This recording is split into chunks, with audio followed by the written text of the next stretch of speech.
My name's Darby Blount and I'm the chef de cuisine of the main dining room here at the Greenbrier.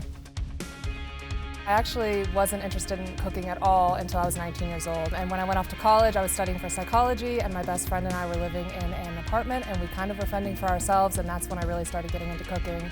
My dad's friend's friend, I got in touch with him. He was a chef, and my dad thought maybe I should pick his brain and kind of find out what it's really like working in the industry. So I sat down with him, and he told me about the Greenbrier and about the apprenticeship program and how much can be learned in such a short time frame if you're willing to come up here and just work for it. It's so much knowledge and then so much camaraderie because it's around-the-clock work. My second year of the program was really when I hit my stride and felt like the food I was putting up was reflective of what was going on in my head. I was finally getting it out onto the plate. That was when I knew that there was no going back. I was going to be cooking probably for the rest of my life. After about a year and a half working as the sous chef in the main dining room, I finally felt ready to spread my wings, and I put on a couple applications and I ended up at the Hotel Hershey. And I wasn't planning on coming back here, but the Greenbrier just has a way of pulling people back, and here we are.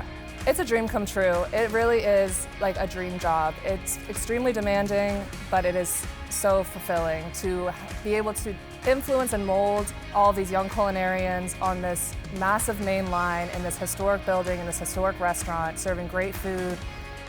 Hope to create an environment where everyone is as excited about the hospitality aspect as I am, as well as the execution of excellence. And it's so important to me to uphold the traditions and the standards of excellence that have been in place here for over 100 years now.